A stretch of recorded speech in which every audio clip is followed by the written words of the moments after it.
ഒരു വ്യക്തി രാവിലെ എഴുന്നേൽക്കണം എന്നുള്ള ചോദ്യം വരുന്നു. ഒരാൾ എന്തിനാണ് രാവിലെ എഴുന്നേൽക്കുന്നത്?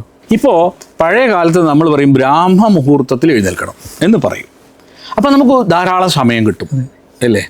ധാരാളം സമയം കിട്ടുമ്പോൾ അത് എല്ലാ മനുഷ്യർക്കും ധാരാളം സമയം കിട്ടുന്ന ഒരു കാര്യമാണ് രാവിലെ എഴുന്നേൽക്കുക എന്ന് പറയുന്നത്.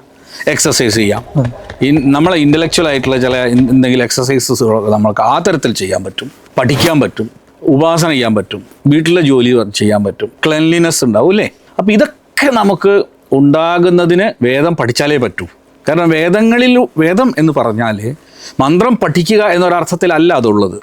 ഇന്ന് നമ്മുടെ സമൂഹത്തിൽ ജീവിച്ചിരിക്കുന്ന പല സിദ്ധാന്തങ്ങളുടെയും കാഴ്ചപ്പാടുകളുടെയും വേര് വേദത്തിൽ നിന്ന് വന്നതാണ്.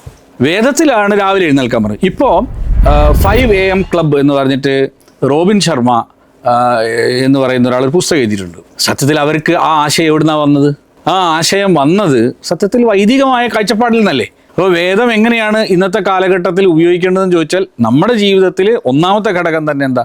ഫസ്റ്റ് തിങ് നമ്മൾ രാവിലെ എഴുന്നേൽക്കുന്നത്. പിന്നെ ആ മനുഷ്യൻ്റെ ജീവിതത്തിലെ ഒരു ടൈം മാനേജ്മെൻറ്റ് നമ്മൾ പഠിക്കേണ്ടതല്ലേ?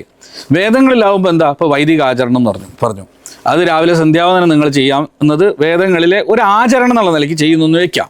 അതിനൊരു സമയം നിശ്ചയിച്ചാൽ 12 മണിക്കൂറുള്ള 2 ഇടങ്ങളിൽ നിങ്ങൾക്ക് നിങ്ങളുടെ സമയത്തെ കേന്ദ്രീകരിക്കുകയും ആ ബിന്ദുവിനനുസരിച്ച് ജീവിതത്തിനെ മാറ്റിയെടുക്കാനും പറ്റും.